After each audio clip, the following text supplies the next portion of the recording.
No importa el color que tengas, serás bienvenido. No importa el color que veas, serás percibido. No importa si ya estuviste mucho tiempo a ciegas, lo que importa es que por fin estás aquí. Porque aquí no hay más fronteras, esta tierra es toda nuestra, eres bienvenido.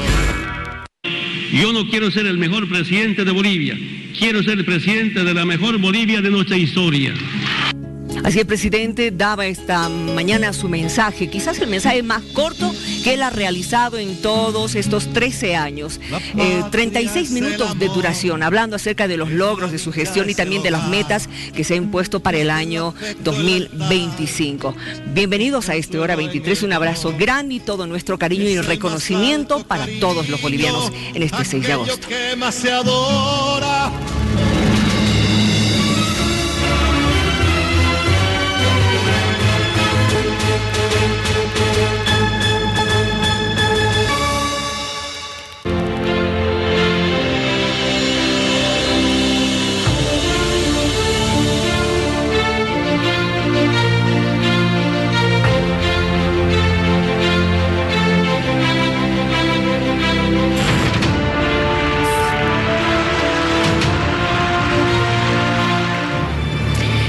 Vamos a estar analizando el mensaje del presidente Evo Morales, también lo que dijo el vicepresidente. Tengo invitados especiales, analistas, todos ellos en su área. Doy la bienvenida a Edwin Herrera. ¿Cómo estás? Bienvenido. Muy buenas noches, Miriam, Marianela, Marcelo, Carlos, un placer estar acá.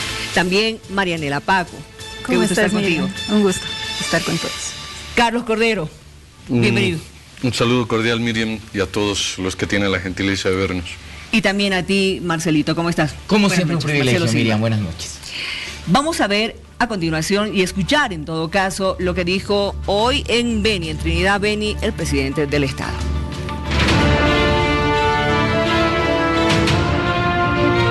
Pasamos de las protestas a la propuesta que planteamos la demanda de la refundación de Bolivia en una asamblea constituyente como Estado plurinacional, digno, fuerte e incluyente. Quiero decirles, hermanas y hermanos, tenemos estimado este año, diciembre de este año, llegar a 43.974 mil millones de dólares del Producto Interno Bruto. 38.2% de extrema pobreza. Y el año pasado llegamos a 15% de extrema pobreza. 41 plantas, la mayoría en el departamento de Potosí y otros en el departamento de Oruro. Aquí quiero destacar el compromiso y esfuerzo de los compatriotas que arriesgan la integridad física y la vida cuidando nuestras fronteras, combatiendo la corrupción y modernizando nuestro sistema de trámites, licitaciones, adjudicaciones. La finalidad es impedir el surgimiento de oportunidades de corrupción.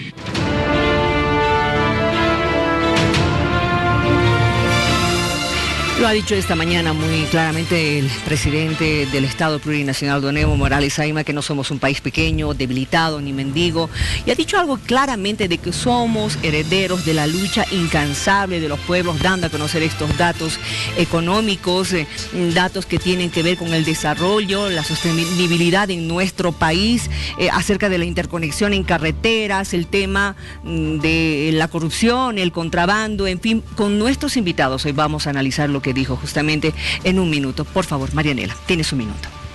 Bueno, considerando que este es un mensaje de aniversario de fundación de Bolivia, no el informe que generalmente se tiene a inicio de cada año, el 22 de enero.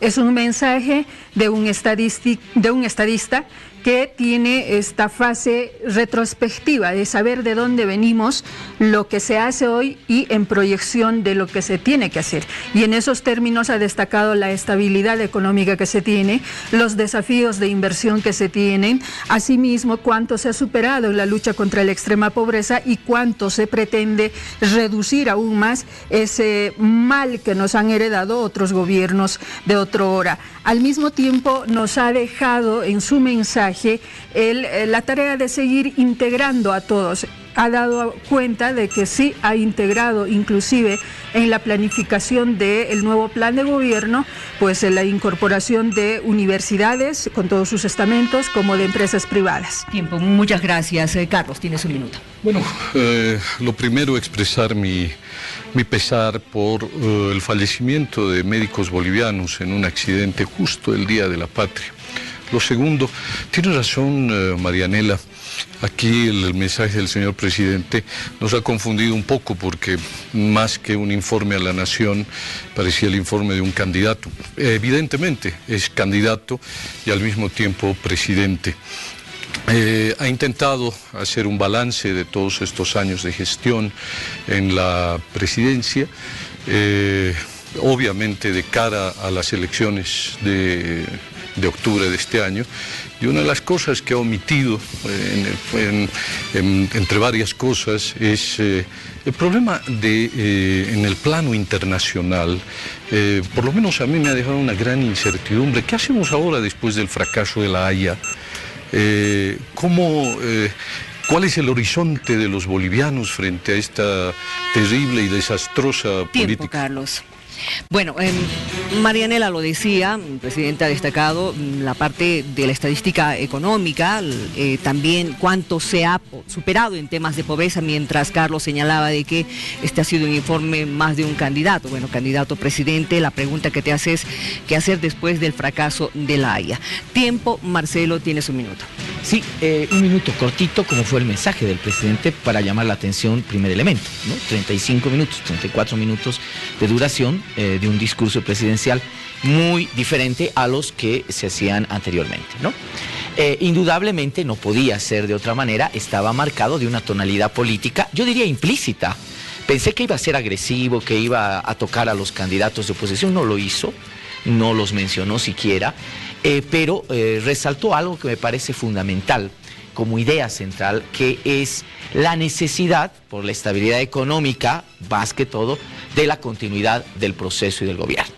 Creo que ese es el mensaje seguramente que vamos a seguir teniendo, ya el vicepresidente lo marcó también en un inicio, pero esa es la idea central que creo se va a extender en estos últimos días de campaña del movimiento al socialismo. Es decir, señores, si nosotros no estamos, la estabilidad económica puede peligrar.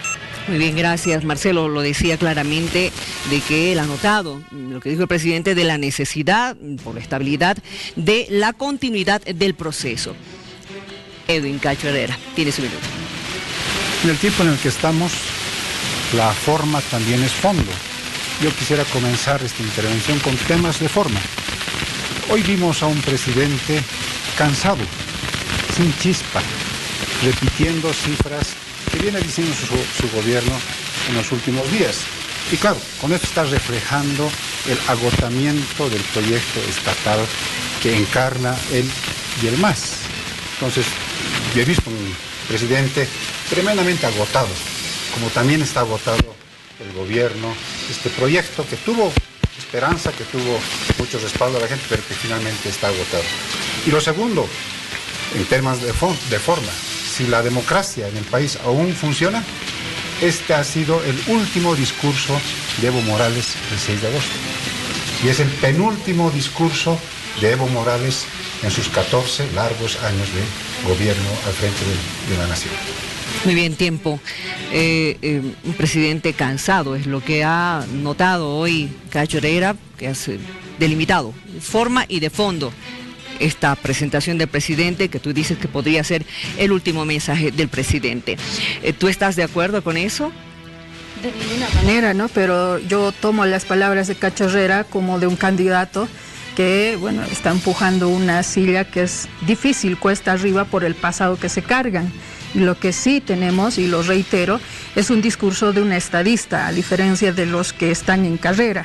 Segundo, un presidente estadista con proyección. Habla él de una gestión planificada de cara a este nuevo milenio, no a al pasado. Por tanto, yo creo que cansancio ni término de un proyecto que busca justicia social y que articula en torno a ello, esforzándose por reforzar las distintas aristas que tiene la economía plural y que sus resultados cundan y cunden hasta ahora en la reducción de la extrema pobreza o las desigualdades o las exclusiones a las que antes estábamos sometidos. Entonces, en esos términos, yo creo que ni se tiene un presidente cansado, porque caso contrario no seguiría trabajando desde las 5 de la mañana hasta después de la medianoche, como tampoco tendríamos un presidente encabezando varias de las agendas de carácter social en el país. Cacho. Y al mismo tiempo en el contexto internacional. El presidente es el que ha visibilizado Bolivia y gracias a ello las relaciones son mucho más fuertes, independientemente de este otro hito que nos ha hecho repensar otras vías de salida al Atlántico y al Pacífico también para reforzar exportaciones, ¿no? ¿Tienes algo que decir? El presidente ya no tiene nada que ofrecerle al país en términos de futuro. Él ha hablado de 43.000 millones de dólares como PIB nacional al término de este año. Y él ha dicho que eso supone un PIB per cápita de $4.000 por cada boliviana y por cada boliviano. Entonces las preguntas son sencillas. ¿Por qué hay gente todavía pidiendo limosna en las calles? ¿Por qué hay esas largas colas en las madrugadas buscando fichas para una incierta atención médica? ¿Por qué hay bolivianas y bolivianos sin trabajo? ¿Por qué hay bolivianas y bolivianas yéndose del país a buscar otros horizontes? Pero si tenemos 43.000 millones de en dólares 13 años, de más de 180 años de gestión republicana, sin inclusión y con una extrema pobreza sobre el 50%. Analfabetismo, ¿en qué nivel estaba? ¿En qué nivel estaba el nivel de participación en elecciones? No llegábamos a 400.000 personas y con 300.000 personas nos gobernaban a más de 3 millones de bolivianos. A ese gobierno al que tú estás ahora empujando en ese carro que apenas puede con su pasado, ¿verdad? Estamos hablando de Carlos Mesa. Entonces, hoy tienes un presidente que ha hecho realidad los sueños de integración caminera. Bueno, con muchas otras cosas que cuestionan, no sé pero, si puedo proseguir. Pero lo importante es que se ha cumplido, ¿no? No puede ofrecer, por ejemplo, ya transparencia y ética en la función pública, porque su gobierno está hundido en la corrupción. No puede ofrecer salud y educación de alta calidad, porque está sumido en la incapacidad. No puede ya ofrecer seguridad a las bolivianas y a los bolivianos, porque su gobierno ha permitido que se instalen las mafias del narcotráfico internacional en Bolivia. Eso tienes que probarlo. Y lo que se pasean los narcotraficantes de los carteles del México, de Colombia. ¿Cómo es que Pedro Montenegro tiene un jefe del cartel, un cartel de Colombia? ¿Dónde están las pruebas, Cacho? Pero él mismo lo ha señalado.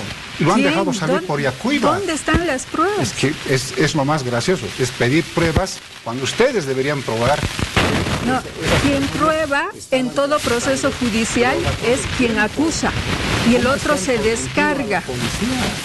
Estás haciendo una acusación grave. Yo voy a decir menos creíble en el país. Bueno, ¿cómo puede ofrecer? Tienes que demostrar, ¿cómo puede Cacho? ofrecer Tienes Evo Morales, que demostrar. La policía va a tener que demostrar y decir, porque esto que estás diciendo, convirtiéndolos agentes de persecución. Uno que se dice y se precia de demócrata, atentando contra una institucionalidad como el Verde Olivo, afectando a cada miembro de la policía con lo que tú estás diciendo, tienes que comprobar. Eso es debilitar institucionalidad. Lo que ustedes lo que no tú están estás generalizando. Ya no pueden ofrecer futuro. Ubícate, ¿quién generaliza? Ya no pueden ofrecer sí, nada se más. puede. Por eso es que el presidente no quiso referirse a estos temas en el mensaje de esta No, sí lo ha mañana. dicho. Lo único que dijo es que relevaba, destacaba la primera marcha indígena de 1992, pero por supuesto que sí, hace 27 años. Ha empezado a decir, ¿sabes por dónde ha empezado? Con el 2000, la guerra del agua. Y ha dicho, no más privatización, ha sido el mensaje de la movilización por el agua en Cochabamba. Claro, eso no dice y recuerda la primera marcha indígena por territorio indígena. Si vamos a estar como picoteando por todo lado para intentar generalizar y acusar, pero no vas al fondo, estás generalizando. Tú has pasado en 5 temas en cuestión de un minuto. El presidente, después de 14 años Yo lo único que he dicho es que tiene que probar y está atentando contra una institucionalidad que en un Estado de Derecho funciona como además, es la policía boliviana. Evo Morales ya es parte del pasado político en el país. Igual ya es parte, 14 años, ya es parte. Entonces, ¿qué puede ofrecer? La ciudadanía que nos está viendo seguramente va a responder la pregunta. Bueno, perfecto. Estabilidad. Nos vamos a ordenar un poquito.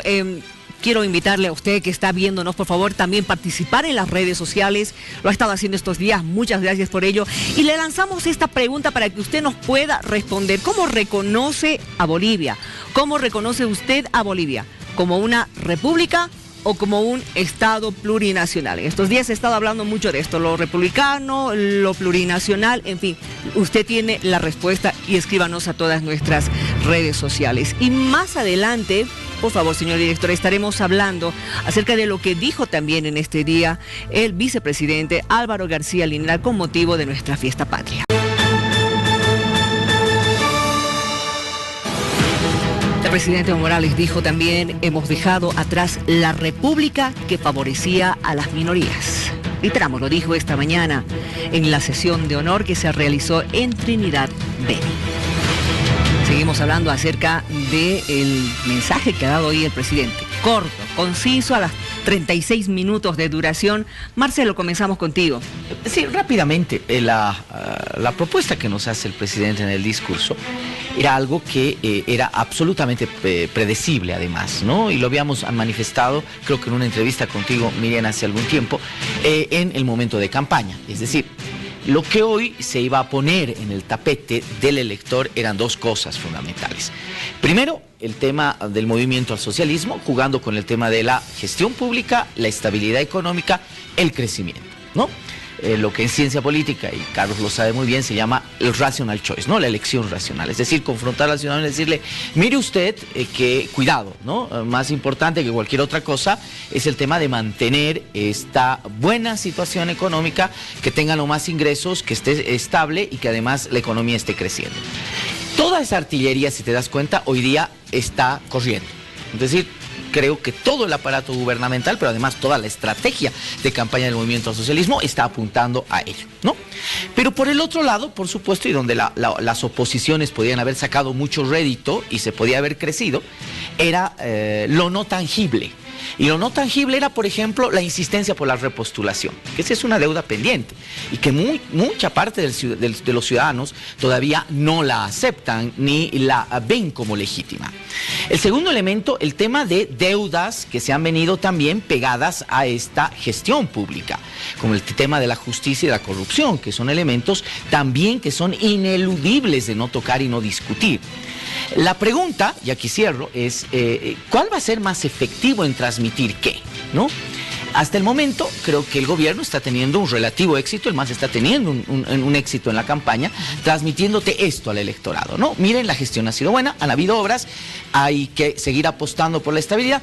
Mi pregunta es: ¿qué pasa con las oposiciones? Si han podido articular una nueva historia, una nueva narrativa a través de estos otros elementos que indudablemente son dispersos y que no son favorables al gobierno. ¿Qué dices, Carlos? Coincido con Marcelo en que este era un discurso de campaña que ha intentado mostrar esa imagen de que durante 3 periodos constitucionales y de cara a un 4º periodo constitucional, pasándose por encima el tema de negar los resultados electorales del 21 de febrero del 2016, de este referéndum que le hizo una consulta a la ciudadanía sobre si queremos que se modifique la constitución política del Estado.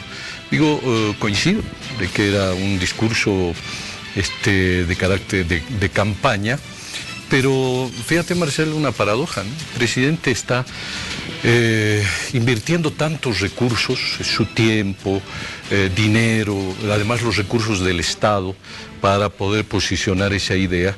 Y hay otros candidatos, precisamente de la oposición, que parece que no hacen nada y sin embargo están también por las encuestas que mencionas, por este posicionamiento, que no puede pasar la barrera del 40%, por lo tanto va a haber segunda vuelta en el país, ¿no? Y también recordarle en este discurso al presidente que este es un discurso simplemente de ida.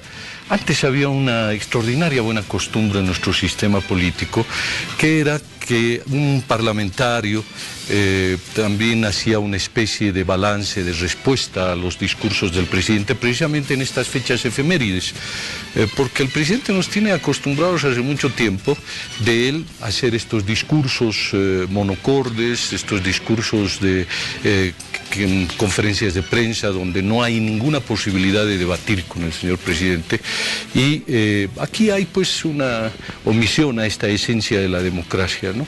Y también coincido contigo, Marcelo, en esto de que el gobierno está tratando de posicionar la política del miedo, ¿no? Si no soy yo, ¿quién?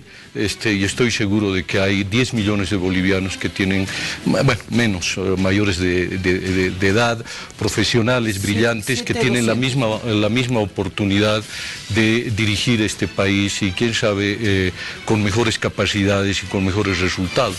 Porque, entre otras cosas, el ministro Jáuregui, una de las cosas que omitió es el fracaso en la inversión externa, ¿no? Es decir, todo es inversión pública.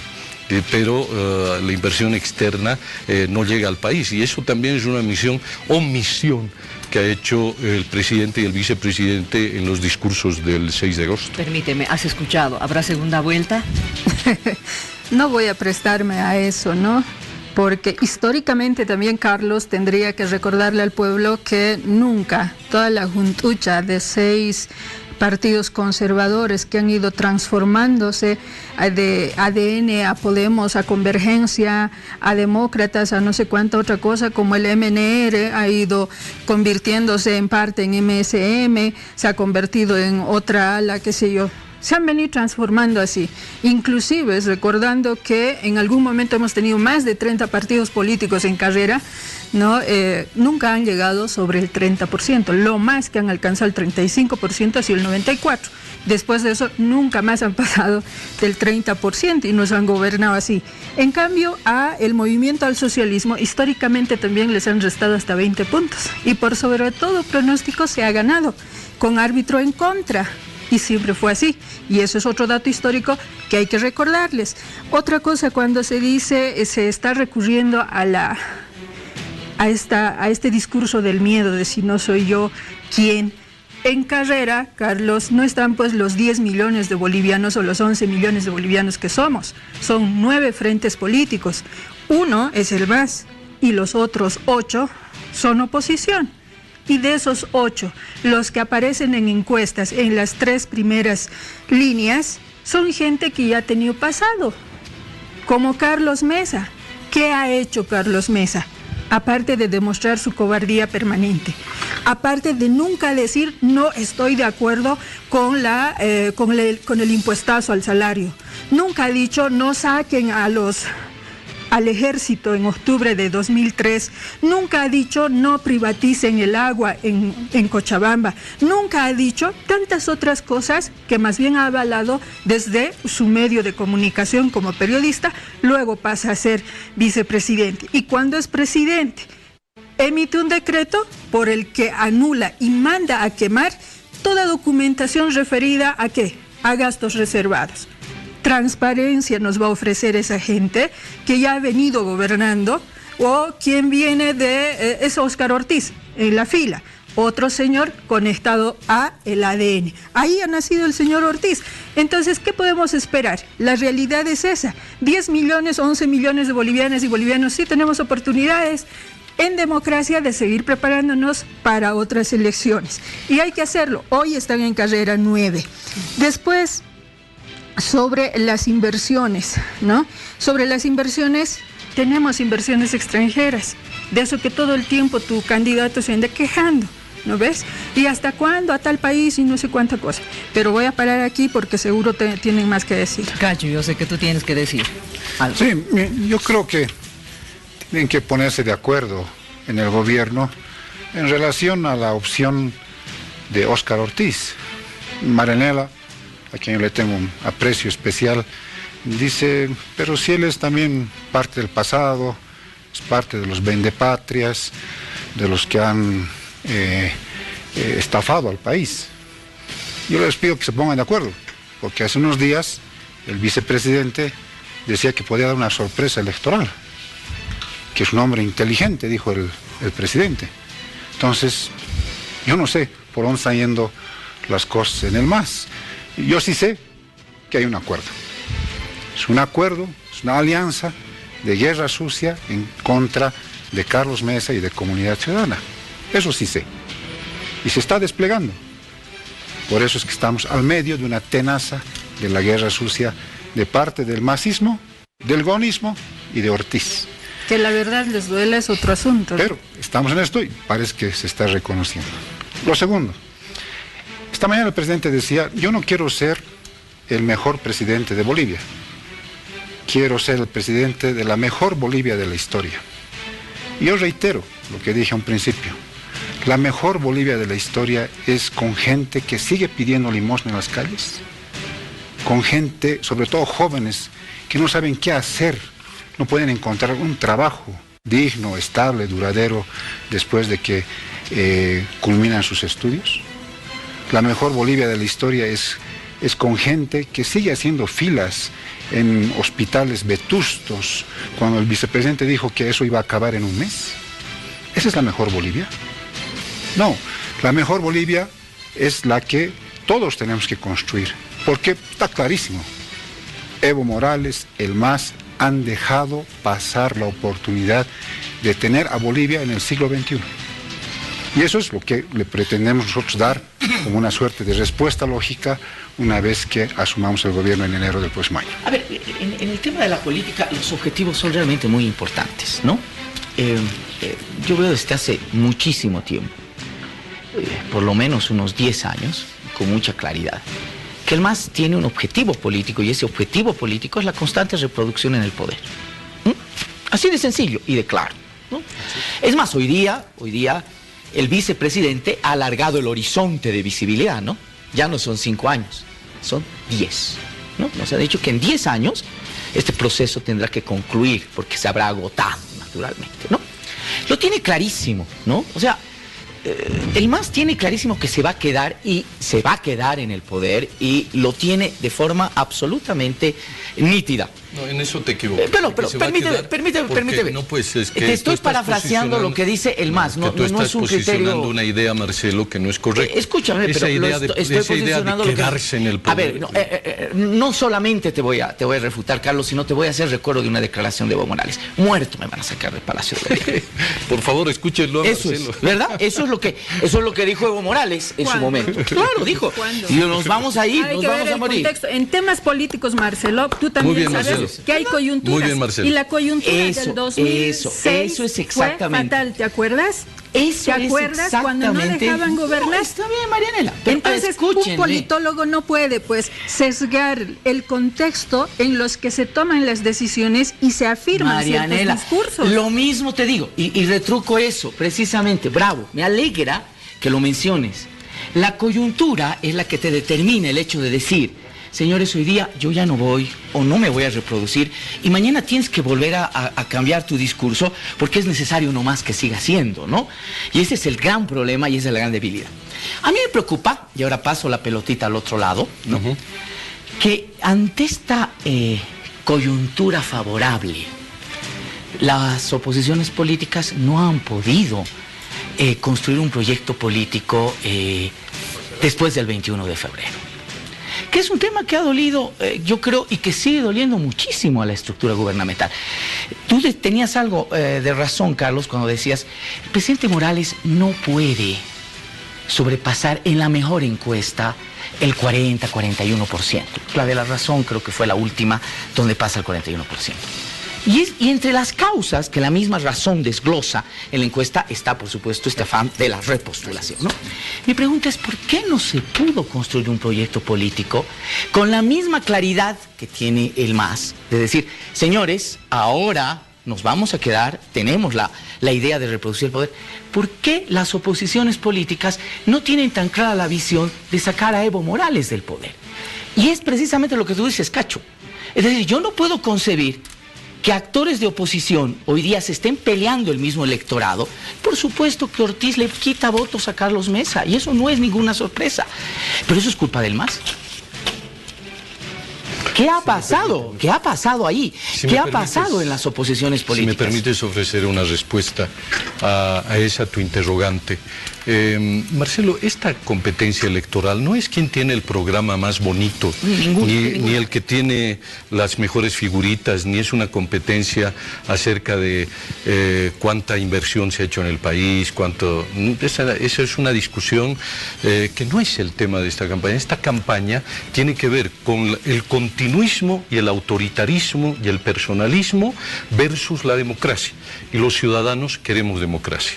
Queremos un gobierno que respete la Constitución, que respete la voluntad del pueblo, porque los bolivianos nos sentimos estafados por un gobierno que nos lleva a una consulta popular para preguntarnos, ¿no es cierto?, si queremos la modificación de la Constitución. Los ciudadanos le decimos no, no queremos la reforma de la Constitución. Y ¿sabes? Nos hemos farreado 160 millones de bolivianos en esa consulta. Y se le dijo al señor presidente de manera oportuna, no haga esa consulta, no es necesario. Y el presidente era jefe de campaña, además él estaba promocionando personalmente la posibilidad de su reelección. Y una vez que se conocen los resultados, ¿qué hace el presidente? Falta incluso a su palabra. El señor vicepresidente también dice, ¿qué vamos a hacer? No, si perdemos nos vamos a ir pues a la casa, no vamos a dar un golpe de Estado. Álvaro García Linera nos dice, un referéndum se gana o se pierde por un voto. Y fíjate que no cumplen su palabra. Y entonces esta discusión, tienes toda la razón, no es una discusión de competencia quién tiene el mejor programa, es entre democracia y dictadura. Y aquí la dictadura la representa el partido de gobierno, el movimiento al socialismo. Y las oposiciones no tienen ninguna posibilidad de construir un proyecto país porque no tienen la oportunidad, hermano. No han tenido la oportunidad ni el tiempo. Secundando el continuismo, no. Mi pregunta es esa. Marcelo, déjame concluir nada más con esta idea. La campaña recién va a comenzar, hermano, de hacer las propuestas y debatir cuáles son las propuestas, digamos, del gobierno y qué tipo de respuestas se van a dar. Mientras tanto, lo único que ha habido es este tipo de acusaciones que hace Marianela respecto de las oposiciones, de que son corruptos, del pasado y todo lo demás. Con una salvedad, querida Marianela. Los gobiernos que nos han gobernado en el pasado, así hubieran llegado apenas al 35%, y otra cosa, una precisión, jamás llegamos a 30 partidos políticos, 18, y después se bajó a 14, 10, etcétera, y los dos últimos procesos electorales, apenas 5 partidos políticos han participado en los procesos electorales. De todas maneras, María Elena, los gobiernos que llegaron al poder desde 1982, 85, 89, entonces procesos electorales, llegaron por el voto ciudadano.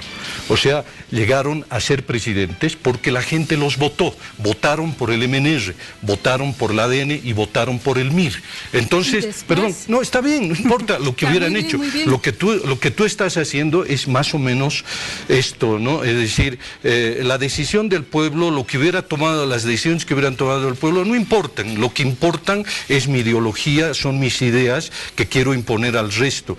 Es como el presidente, ¿no es cierto? Pierde un referéndum, pero de todas maneras impone su candidatura al país. Imagino que Carlos está monitoreando el LMNR, pues tiene que defender todo lo que la manipulación que se hizo con el MNR en cada una de las elecciones. Ha gobernado más de 50 años detrás de telones, inclusive promoviendo dictaduras, ¿no ve? Y si vamos a hablar de elecciones, él dice que nunca hemos llegado a 30, hay que revisar la papeleta del 82, ¿no? Votamos, sí. ¿Y qué hacían?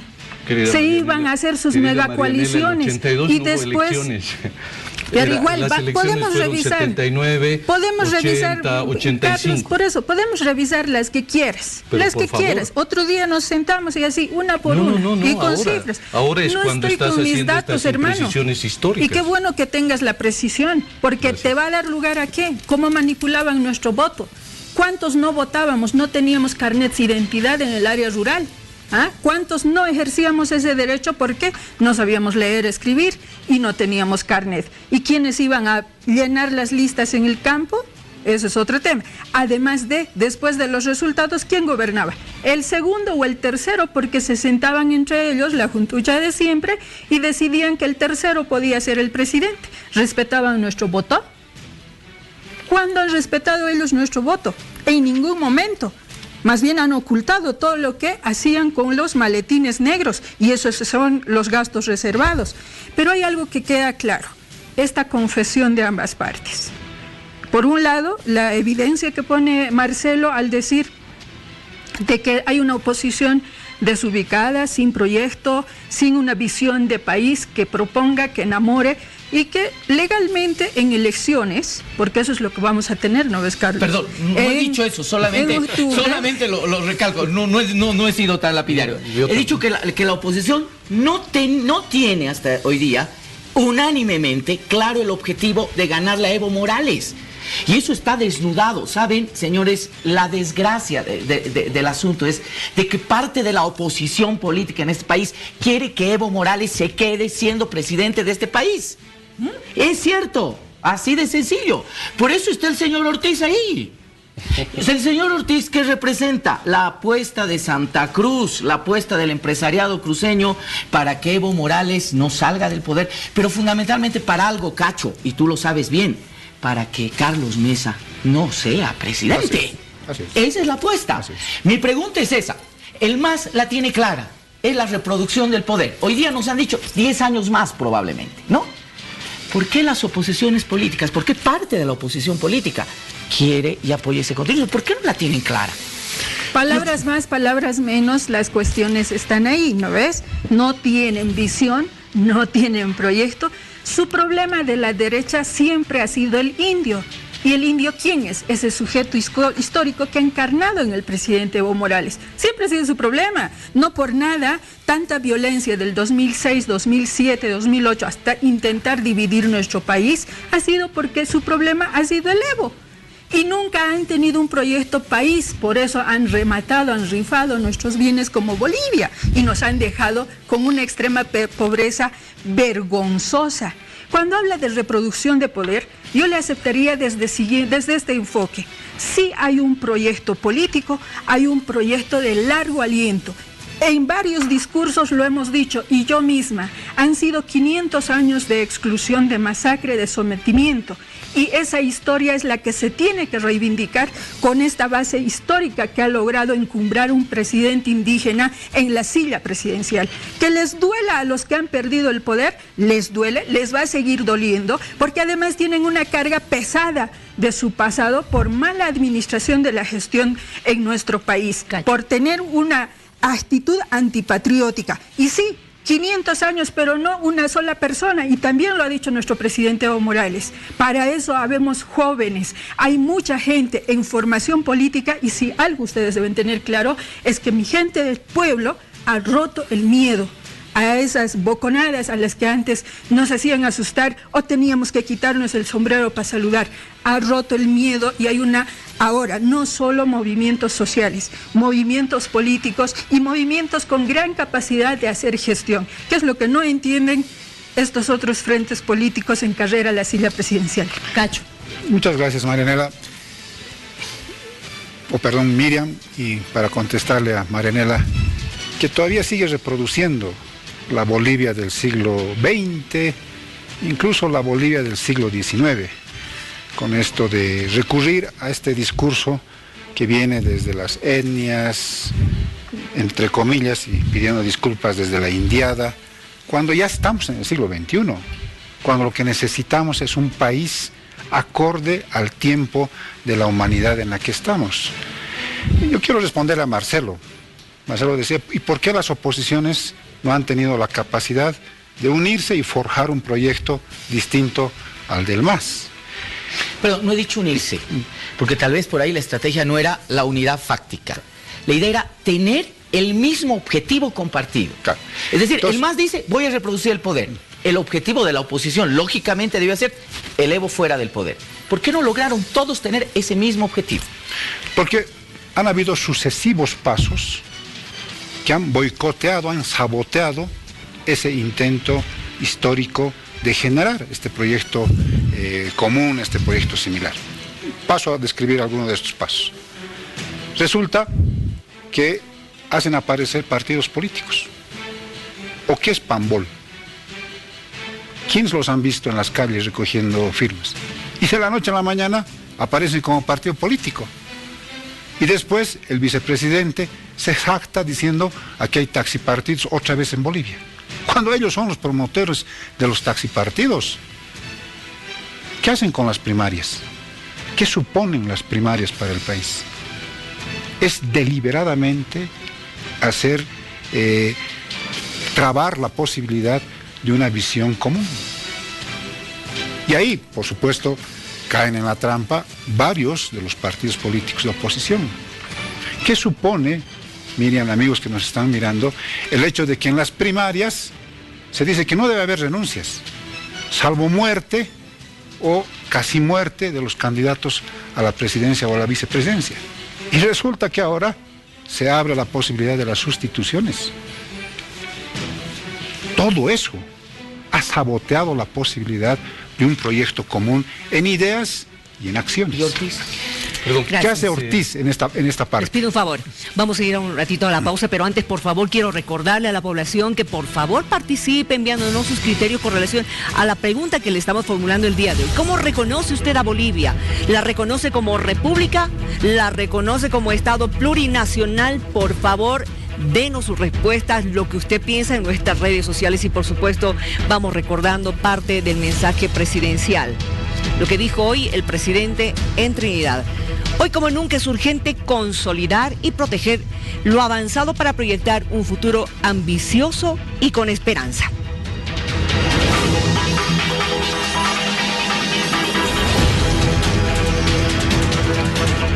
Al volver vamos a estar ya desmenuzando, analizando, debatiendo sobre el mensaje del vicepresidente Álvaro García Linera. Quédese con nosotros porque tenemos mucho más para ofrecerle aquí con la presencia de nuestros invitados.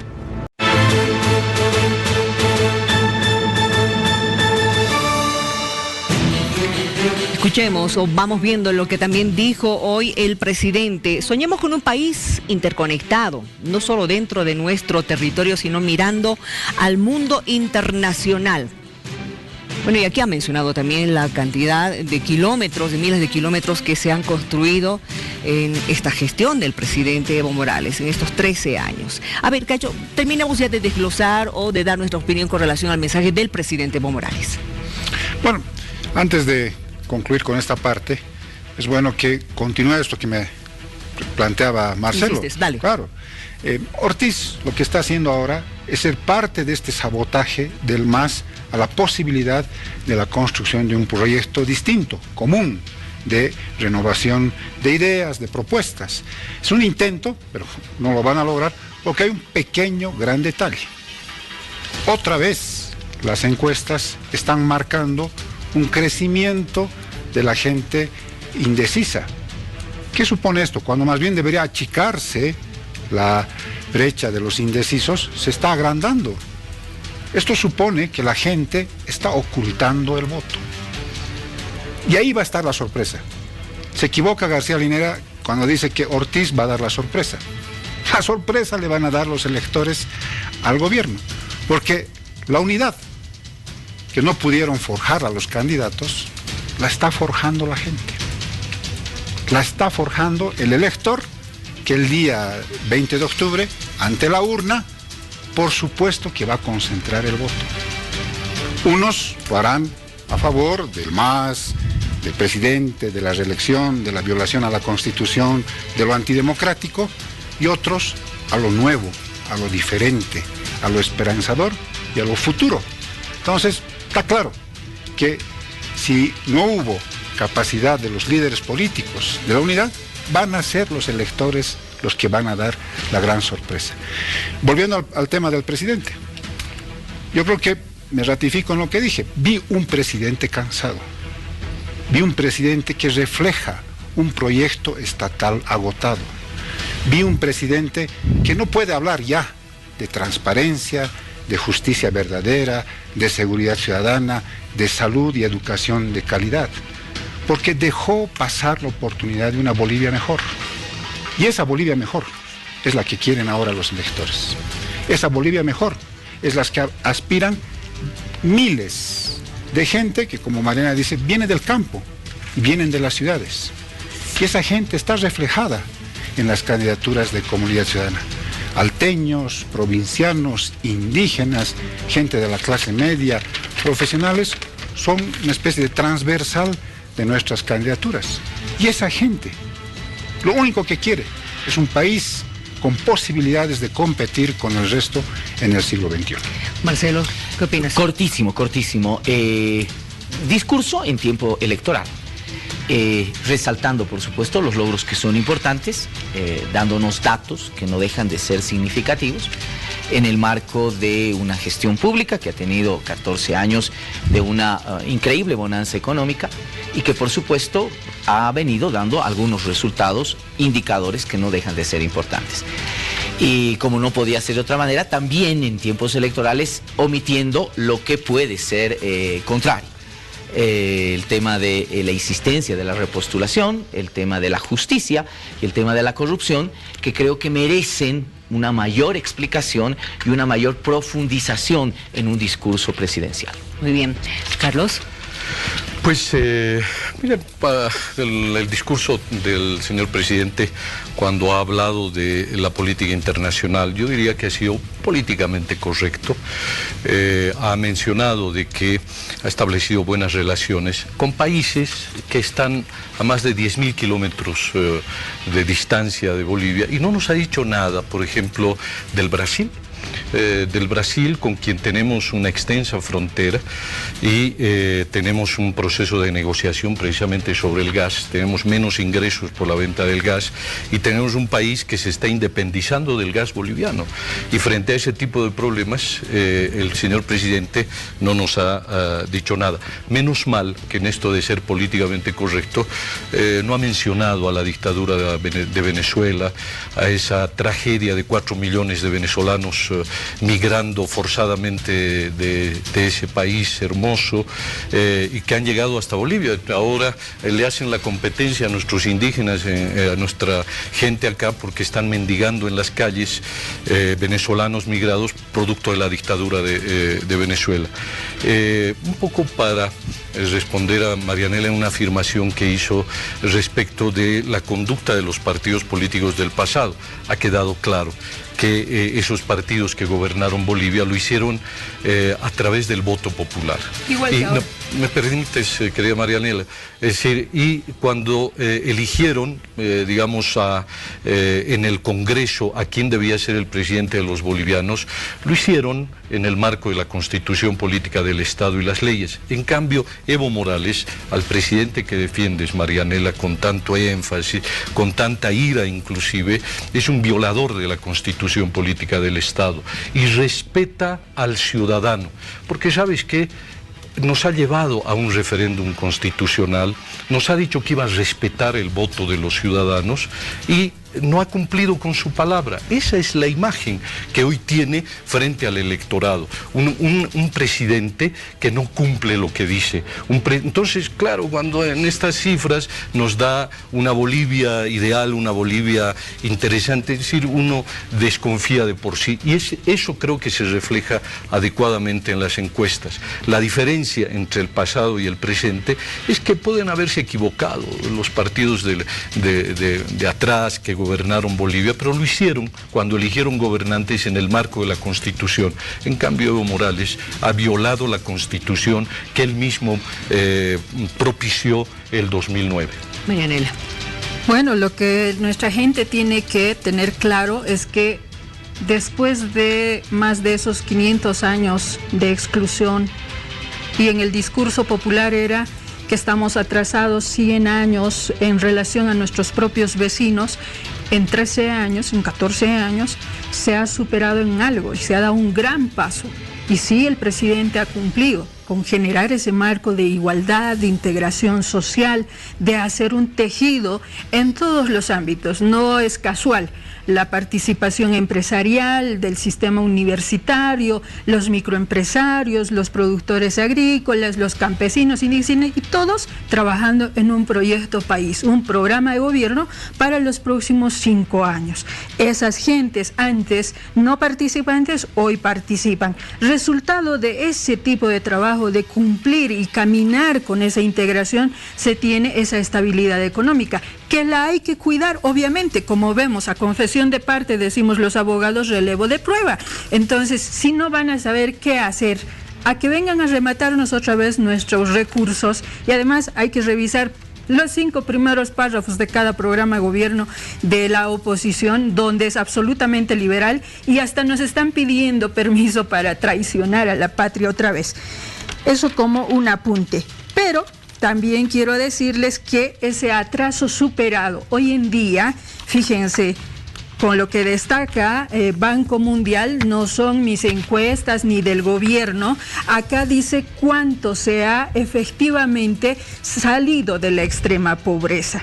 Aquí en el discurso el presidente Evo Morales como el vicepresidente han hecho referencia al precio internacional del petróleo, aspecto que también ha incidido en otras economías, sumiéndolas en crisis, a diferencia de nuestro país. Fíjense, en los últimos 6 años ha habido una baja del precio del petróleo internacional, y esta es una información de la página de la Organización de Países Exportadores de Petróleo.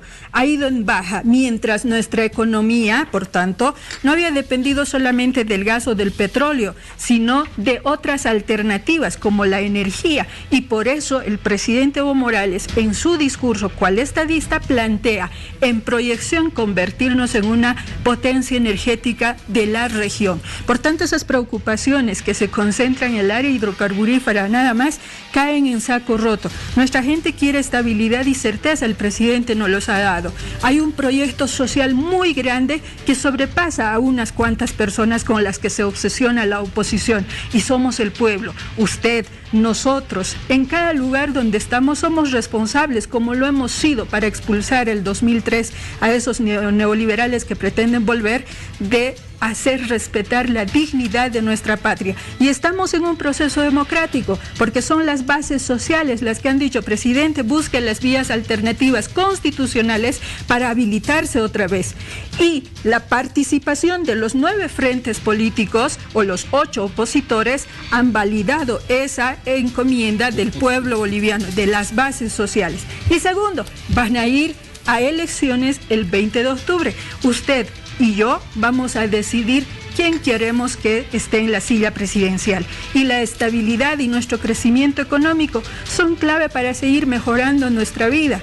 La extrema pobreza todavía tiene un gran margen de reducción que hacer, y ese es nuestro desafío, para el que hay que trabajar de forma conjunta. Muchas gracias. Con esto hemos terminado de analizar el discurso, el mensaje en este caso del presidente Evo Morales, pero nos queda todavía ver, analizar y escuchar a continuación lo que dijo el vicepresidente Álvaro García Linera. Por favor, atención con este resumen.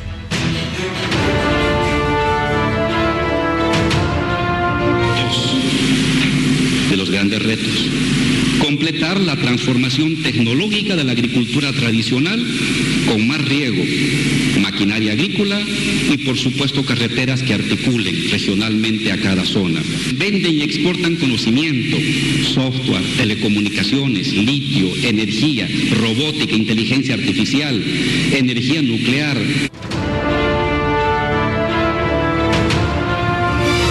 El vicepresidente ha sido muy claro, ha proyectado 3 desafíos importantes para la patria que tienen que ser consolidados, ha dicho, en los próximos años, como el tema de la consolidación de la industrialización de las materias primas, el fomentar la expansión del agro, ampliando la frontera agrícola. Ha hablado también de ciencia y tecnología, con créditos, becas para jóvenes y obviamente haciendo énfasis en la profesionalización de nuestros jóvenes. A ver, Marianela.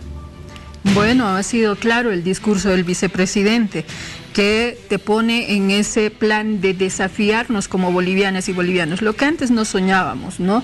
Por ejemplo, tener especialistas en el área tecnológica, tener especialistas en ciencia que sean capaces de producir. Nuestro modelo económico, más bien educativo, social, comunitario, precisamente trata de eso, formar una nueva generación de profesionales bolivianas y bolivianos con capacidad no solo de producir, que esa es la etapa en la que estamos, sino de transformar y seguir potenciando a nuestro país. Y yo creo que nuestra juventud en eso nos lleva pues años luz a los que estamos aquí sentados, sobre todo las nuevas generaciones que con becas se están yendo a otras partes a lograr esa transferencia de conocimientos, que otrora no era así, aunque otros dicen que hay convenios y convenios, ¿no? Que en el que el gobierno está sometido a otros intereses, no, son de respeto, y precisamente ese marco de relacionamiento internacional con otros estados nos ha permitido este espacio de compartir conocimiento y tener estos nuevos profesionales. El otro reto que tiene que ver con esta misma lógica de transformación del Estado boliviano para ir cosechando esto que ya se ha sembrado es la industrialización, pero en el área tecnológica. Entonces yo creo que ese es el otro desafío que está en todas y todos nosotros, de acompañar sobre todo a nuestras nuevas generaciones. Y la clave ahí son las escuelas, son las universidades. Por favor, yo estaba revisando sus modelos educativos y su puesta en práctica del modelo en los niveles escolares.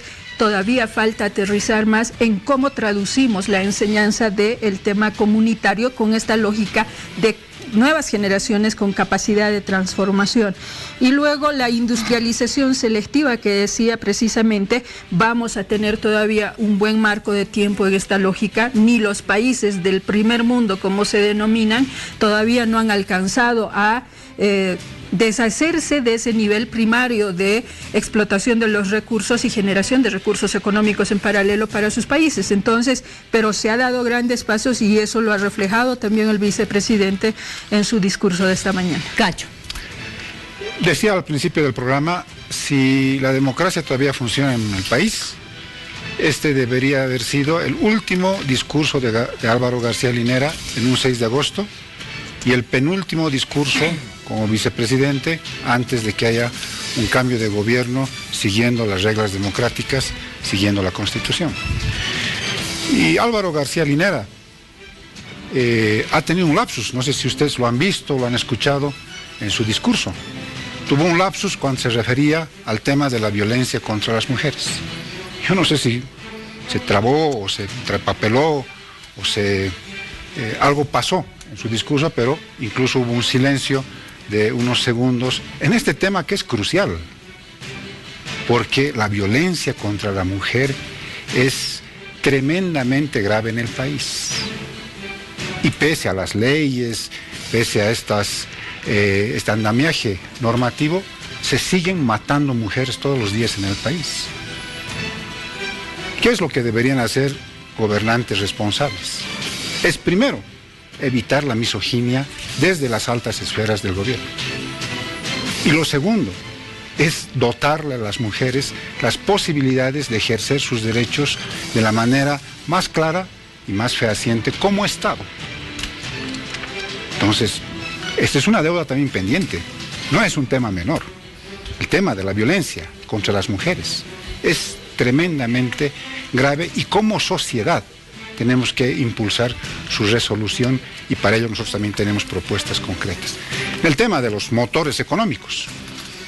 Álvaro García Linera dijo, se me vienen nuevos motores para la economía, el litio, el hierro, el zinc, pero han destartalado el motor de los hidrocarburos, donde no han hecho inversiones importantes para el tema de la exploración, donde ha habido hasta corrupción, sino por qué don Santos Ramírez está en la cárcel, o otros presidentes de YPFB, o porque han hecho corrupción con los taladros.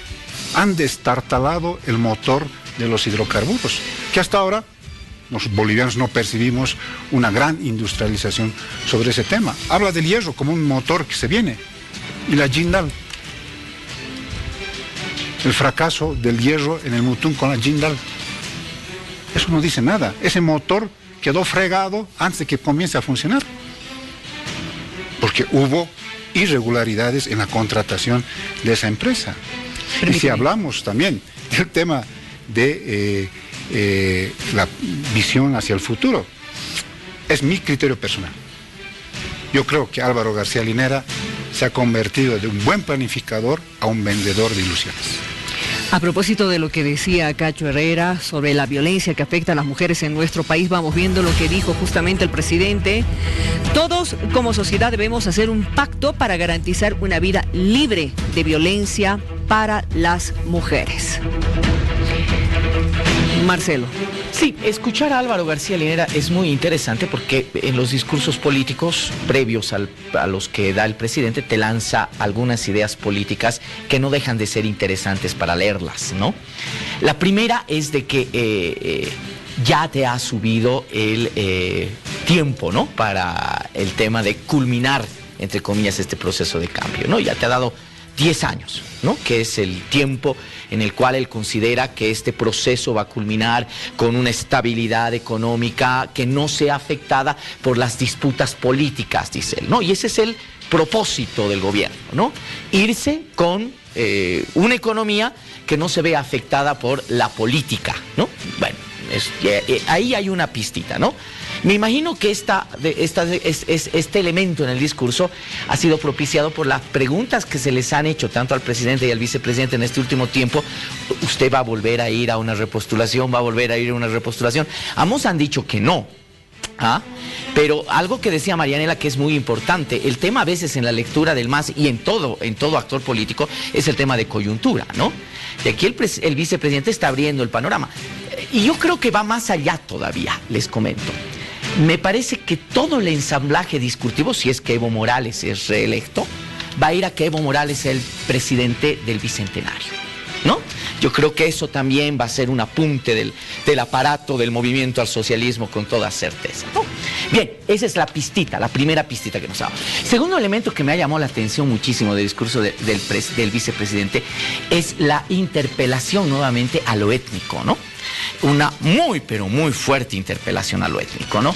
Rescatando el papel de los pueblos indígenas en el proceso de liberación, pero además estableciendo una especie de condena a una nueva categoría que lo utilizan mucho en el ámbito de la interculturalidad y todo eso, la blanquitud, ¿no? Lo ha mencionado 2 o 3 veces como un elemento que no deja de ser importante y nada menos, ¿no? Dicha por el vicepresidente del Estado plurinacional, ¿no? Es decir, este espacio ha sido quitado, ya no está absorbido por el tema de la blanquitud, etcétera, etcétera, ¿no? No deja de ser interesante. El otro elemento, cuando habla de la violencia, el tema de las mujeres, le echa, por supuesto, toda la carga a la herencia colonial, ¿no? Es decir, la colonia es el producto fundamental, uno de los productos fundamentales de la colonia es esta especie de lógica feminicida, no lo dijo así, ¿no? Pero que se tiene en el país. Y bueno, luego te entra a la propuesta de los números y a lo que todavía hay que hacer. Creo que si hay un elemento de programa de gobierno, lo da el vicepresidente, porque te menciona 3 pilares y 3 ejes fundamentales en la propuesta vicepresidencial. La primera es el tema de la industrialización del litio y la industrialización definitiva de los recursos naturales. El segundo elemento, la extensión de la frontera agrícola, lo ha dicho con mucha claridad. Y el tercer elemento es el tema de innovar en la economía de la ciencia y tecnología, ¿no? Esos son, digamos, esos elementos de propuesta. Pero no deja de ser picante, insisto, esta primera parte política a la cual he hecho referencia. Carlos. En cambio, a mí lo que me ha llamado la atención del discurso del vicepresidente es la limitada lectura que tiene sobre la democracia, porque el presidente ahora, vicepresidente, ha reducido la democracia a elecciones, ¿no? Cuando la democracia es mucho más que eso, ¿no? Es primero respeto a la Constitución, a las leyes, respeto a los derechos ciudadanos y una cosa que él mismo está violando, ¿no? La alternancia en las estructuras de poder. Lo que nos quieren permanentemente hacer ver a los bolivianos es que la candidatura de Álvaro García y del presidente es legítima, cuando es absolutamente ilegítima. Primero porque han cumplido 3 periodos constitucionales de gestión, ¿no? Y ahora quieren ser candidatos para un 4º periodo. Yo realmente... Paréntesis, no solo creo un cuarto. No, está bien. Y todavía es más terrible si aspira a eso, porque entra en una franca contradicción, ¿no es cierto? Con esto con lo cual concuerdo con Marianela, en el sentido de que la continuidad de un liderazgo de estas características, de este atornillamiento al poder de Álvaro García, ya son unos viejitos de 60 años, ¿no es cierto? Son contemporáneos nuestros, es decir, hablarle a la juventud de renovación, en algo que coincido con Marianela, ¿no? Si es el tiempo de la educación, de las universidades, de los intelectuales, de los profesionales.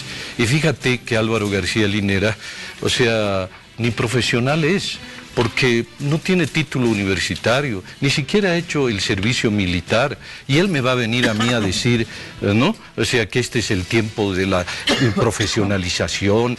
O sea, lo primero que tendría que hacer Álvaro García Linera es cumplir su palabra. Fuiste tú, Álvaro, el que dijiste que un referéndum se gana o se pierde por un voto, y eres tú el que está irrespetando la Constitución, y lo que es peor, te estás burlando del voto ciudadano, de esos ciudadanos que fueron a las urnas, convocados por ti, por tu gobierno, y eso es una verdadera violación, una verdadera burla. Por eso es muy poco creíble todas las afirmaciones que haces en un discurso presidencial. Permítanme, ya para ir cerrando, redondeando, por favor, conclusiones, ya lo final que ustedes puedan decir con relación al mensaje del presidente, del vicepresidente. Les vamos a dar 1 minuto 30 a cada uno, por favor, que comience Cacho Herrera. Muy bien, muchísimas gracias. Está claro que hoy hemos visto discursos del presidente y del vicepresidente que muestran, yo creo que con mucha claridad, el agotamiento de un proyecto estatal que encarnó el MAS. Eso está clarísimo. Este agotamiento tiene que ver con que el gobierno está hundido en la corrupción, en la ineficiencia, en la incapacidad, en la intolerancia, en el prorroguismo y ahora en el manejo electoral del conjunto del gobierno.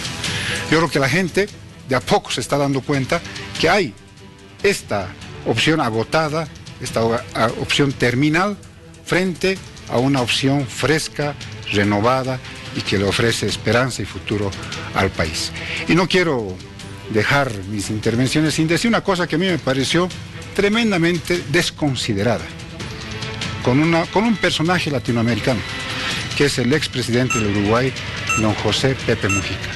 Estuvo de invitado, pero que ni habló en el acto. Al parecer, yo por la revisión rápida que hice de los medios, tampoco ofreció ninguna declaración. Traer a semejante personalidad latinoamericana para hacerlo sentar y prácticamente convertirlo en un florero, claro, me pareció una desconsideración. Muchas gracias, Cacho. El discurso del presidente y vicepresidente muestran ya un agotamiento del proyecto estatal que ha encarnado el MAS, lo ha dicho Cacho Herrera. El turno de Marcelo Silva. Sí, 1 minuto 30. Cacho ha mencionado algo que me parece importante, jugar un poquitito con la imaginación, ¿no? Él dice que este debería ser el último mensaje del presidente y del vicepresidente en un 6 de agosto. A ver, si uno juega con la imaginación y el próximo 6 de agosto Evo Morales y Álvaro García Linera están dando el discurso nuevamente, indudablemente habrá que ver el tema de pedir facturas. Y esas facturas se las tiene que cobrar a este liderazgo de las oposiciones políticas que no se han puesto de acuerdo, en un objetivo común. Y ese objetivo común era Evo fuera de Palacio. Al parecer, todavía hay oposiciones o parte de las oposiciones políticas que les conviene que Evo Morales siga en el poder político. El segundo elemento, si es que hay otros presidente y vicepresidente el próximo 6 de agosto, será que lo intangible le ha ganado a lo tangible. y que la sociedad ha elegido indudablemente, más allá de la estabilidad y otros criterios, el respeto por la justicia, por la Constitución, por el voto, etcétera, etcétera. Pero ¿sabe quién tiene la última palabra? La última palabra la tiene usted, y los interlocutores habrá que ver cuán éxito puedan tener. Gracias, Marcelo. Lo has dicho claramente. Si el próximo 6 de agosto vemos nuevamente al presidente Morales dando un mensaje, la factura va a ser para el liderazgo de la oposición, que no se ha puesto de acuerdo para sacar justamente a Evo Morales. Carlos Cordero, 1 minuto 30. Muchísimas gracias. Realmente agradecer la oportunidad de poder hacer unas reflexiones sobre el momento político que vive el país. Hoy hemos visto a dos mandatarios que nos han dado un discurso que ha confundido a la ciudadanía, porque no sabemos si son el presidente, el vicepresidente, o son el candidato a la presidencia y a la vicepresidencia, porque están fusionados en la misma persona. Y esto introduce una desigualdad en la campaña, porque además no cometen ningún delito, pero hacen un uso abusivo de los recursos del Estado, se benefician de todo aquello, y esto también es algo que hay que poner en el haber cuando se le exijan las cuentas al presidente Álvaro y al presidente Evo Morales y al vicepresidente Álvaro García Linera. Finalmente, creo que este discurso ha sido una especie de recuento de un ideal de país al cual quisiéramos llegar, pero han tenido 13 años, 3 periodos constitucionales, y todavía estamos con serios déficits, y uno de ellos es el tema de salud, y esta tragedia que ha pasado con esos jóvenes bolivianos, médicos, y de estas profundas demandas de los bolivianos de un mejor servicio de salud. Muy bien. Hemos visto dos mandatarios que han dado un discurso que ha confundido a la ciudadanía, porque son candidatos a la vez presidente y vicepresidente, y lo has dicho, hacen un uso abusivo de los recursos del Estado. Finalmente, Marianela Pac, 1 minuto 30. Bueno, cuando se llegó al gobierno se dijo con toda claridad que este era un proceso de revolución democrática y cultural. Es un proceso en el que sí se ha profundizado la democracia, no se ha reducido de ninguna manera, más bien es visible materialmente ese tejido que se ha armado, participación directa más que nunca en la toma de decisión de las cosas del Estado. Se tiene un país altamente productivo que no ha dependido de los precios internacionales de los hidrocarburos, por ejemplo. Por eso se tiene estabilidad económica y el desafío es mantenerlo. Tenemos buenos pronósticos en el tema.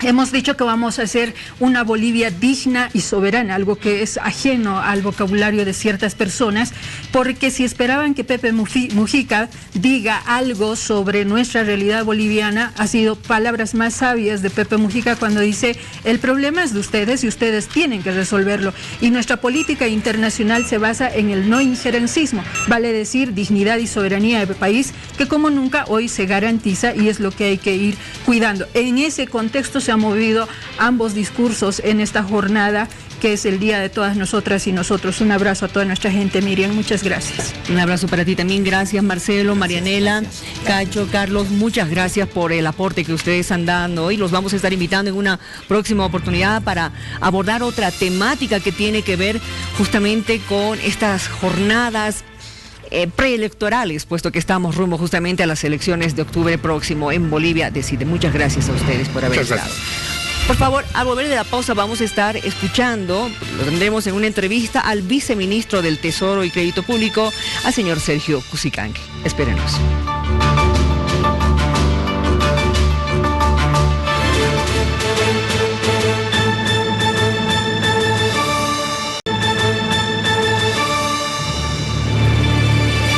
Revisemos por favor lo que hoy dijo el presidente don Evo Morales en Trinidad en este mensaje. La reducción de la extrema pobreza fue de 38,2% a 15% y la esperanza de vida ha aumentado en 9 años.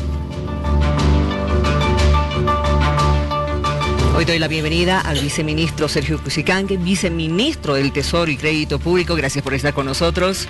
Buenas noches, Miriam. Un placer poder estar aquí en el canal y saludar a toda tu audiencia. No descansamos hoy. No se descansa, se trabaja todos los días. Hablemos de esos datos que ha dado hoy el presidente con relación al crecimiento. ¿Cómo son las previsiones económicas? Bueno, las previsiones económicas para la gestión 2019 y para los siguientes años son muy favorables, ¿no? El Producto Interno Bruto va a seguir creciendo, como ya se tenía previsto. Se tiene un crecimiento económico muy dinámico desde la gestión 2006 y que se mantiene en los últimos años, a pesar de un contexto internacional caracterizado por la incertidumbre y la volatilidad. No te olvides, Miriam, que por ejemplo, en la actualidad estamos a nivel internacional bajo una guerra comercial entre China y Estados Unidos. Que persiste y que genera mucha incertidumbre y volatilidad y está afectando también a muchas economías a nivel internacional y a nivel mundial. Sin irnos muy lejos, por ejemplo, economías como la Argentina, como la de Brasil, por ejemplo, van a tener, en el caso de Argentina, un crecimiento económico negativo, y en el caso de Brasil va a tener un crecimiento económico del 0.8% solamente. Sin embargo, Bolivia va a estar liderando, según las estimaciones de la CEPAL, las proyecciones. Bolivia va a estar, si me ayudan con este cuadrito, va a estar en el primer lugar de crecimiento económico en Sudamérica un año más, muy por encima del promedio de Sudamérica, que solamente Sudamérica como región tendría un crecimiento del 0.2%, Bolivia crecería prácticamente 4 veces más que la región sudamericana, y aquí vemos claramente cómo Argentina, por ejemplo, va a tener un crecimiento negativo de 1.8%. Esto demuestra el dinamismo de la economía boliviana, la fortaleza de la economía en estos momentos difíciles, y esto viene explicado principalmente por la aplicación del modelo económico, social, comunitario, productivo desde la gestión 2006, que nos ha permitido introducir un segundo motor a la economía, que es el motor de la demanda interna, además de lo que ya teníamos, que era el motor de la demanda externa. Esas son las explicaciones, esas son las perspectivas hacia adelante. El propio presidente, en el discurso que dio hoy, señalaba y mencionaba dos indicadores o dos variables muy importantes. Por ejemplo, el PIB nominal, cómo ha pasado, por ejemplo, de 9.500 millones de dólares aproximadamente en la gestión 2005 a más de 40.500 millones de dólares en la gestión 2018, y por ende el PIB per cápita también se ha triplicado, ha pasado de cerca a $1.000 por habitante que se tenía a más de 3.500 dólares. Entonces, estos son indicadores en términos económicos bastante importantes, que son buenas noticias para la población boliviana y que nos dan esa tranquilidad de que la economía viene bien y viene mostrando un dinamismo importante en cuanto a su crecimiento. Según la CEPAL estaríamos incluso por encima de Chile, ¿no? Terminaríamos el año mucho mejor. Vamos a escuchar por favor el mensaje que hoy ha dado también el vicepresidente Álvaro García Linera a propósito de esos datos económicos. Escuchamos.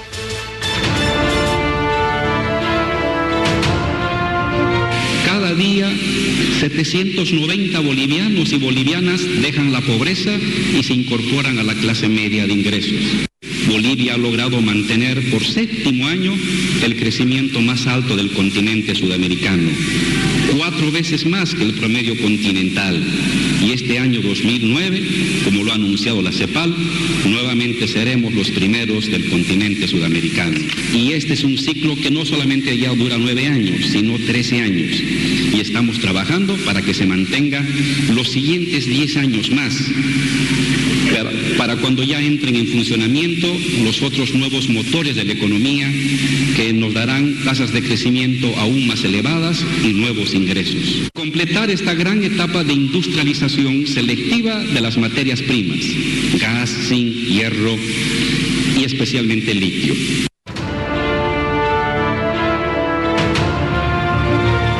El viceministro ha dado datos bien importantes, por ejemplo, esto de regular la banca para inyectar recursos frescos y también hablando acerca de las inversiones en el extranjero. Bueno, Miriam, claramente uno de los pilares fundamentales de este dinamismo de la demanda interna ha sido el sector financiero a través de la aplicación de la nueva ley de servicios financieros No hay que olvidar que a partir de la gestión 2013 hemos aprobado una nueva ley de servicios financieros y que ha permitido de esta manera direccionar recursos hacia el sector productivo y hacia el sector de la vivienda social principalmente.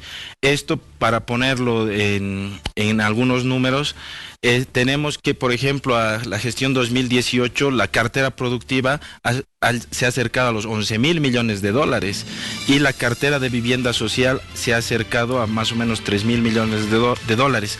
¿Esto qué quiere decir?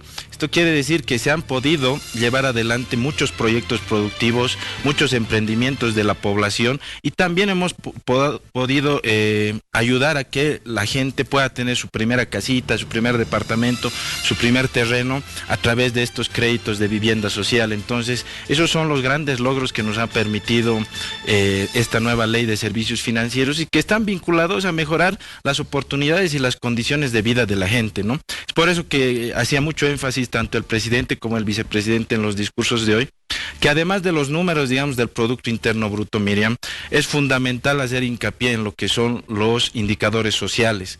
No hay que olvidar que en términos de indicadores sociales, Miriam, somos el país que más ha reducido la pobreza extrema desde el año 2006. Aquí vemos cómo teníamos una pobreza extrema el año 2005 cerca al 38% y la hemos logrado reducir al 2018 al 15%.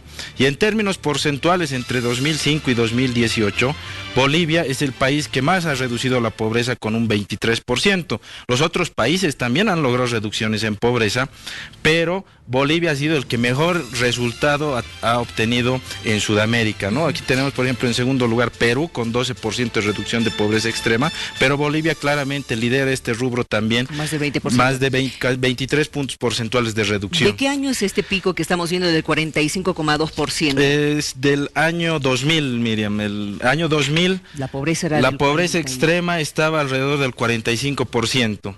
Y para el año 2018 este dato lo hemos logrado reducir al 15%, por eso, más allá de los indicadores económicos, del crecimiento económico que lideramos, que ya es un orgullo para todos los bolivianos, y es bueno transmitirlo a la población en este 6 de agosto, tenemos que también estar orgullosos de estos resultados sociales, que al final de cuentas lo que hacen es mejorar las condiciones de vida de la población y mejorar las oportunidades que tienen, especialmente los sectores de la población más vulnerables, principalmente a través de la redistribución del ingreso. Miriam, no hay que olvidar la política social, el acceso a los créditos productivos y de vivienda social principalmente, y todo eso genera un efecto positivo en la economía y que deriva en el crecimiento económico que tenemos en la actualidad.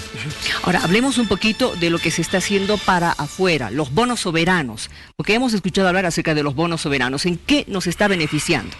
Bueno, los bonos soberanos es una forma de emisión de deuda, Miriam. Eso se pensó en el año 2012, cuando fue unos años antes. Se pensó en la idea de diversificar las fuentes de financiamiento. Antes del año 2005 nuestro país era considerado como uno de los países más pobres. Eso ha empezado a cambiar.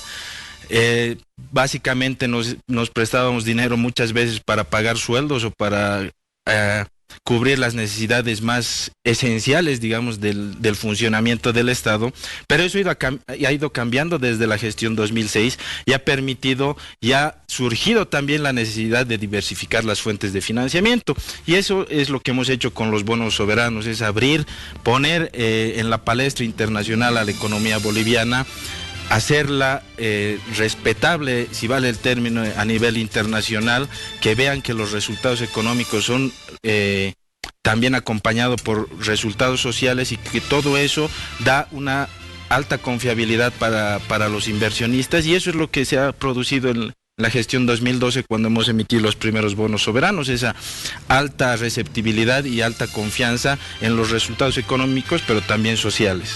Vamos a revisar lo que también se han dicho en las redes sociales. El Twitter ha hecho noticia. Revisando en la cuenta del presidente Evo Morales, como hoy, 1824, Simón Bolívar condujo a sus tropas a la victoria en la batalla de Junín, consolidando la independencia de Perú y fortaleciendo la lucha por la liberación definitiva de la patria grande. Honor y gloria a la memoria de nuestro libertador. Vemos también El tuit del presidente de Venezuela, Nicolás Maduro, envió un abrazo fraterno a nuestro amigo presidente Evo Morales y a todo el pueblo boliviano, quienes celebran 194 años de la Declaración de la Independencia. Como pueblos hermanos, seguimos en defensa del ideal bolivariano de independencia definitiva de la patria grande. Y revisamos también el tuit del expresidente Jaime Paz Zamora: una nación, una patria y una sola bandera es lo que nos une a las bolivianas y bolivianos. Hoy 6 de agosto, 194 aniversario de la fundación de Bolivia. Felicitémonos todos con optimismo y esperanza. Gracias, viceministro, por haber estado con nosotros, por contarnos lo que estamos pasando justamente con relación a los datos económicos, las estadísticas que, bueno, de una u otra forma, pues nos tienen que marcar lo que estamos viviendo actualmente y lo que nos espera en el futuro. Así es, Miriam. Bueno, feliz de poder estar aquí en tu programa en este 6 de agosto y poder transmitir estos que creo que son buenos números en términos económicos, pero también son mucho mejores los resultados sociales que hemos tenido desde la gestión 2006 y que los reflejamos en este 6 de agosto. Muy bien, muchísimas gracias. Gracias, Miriam.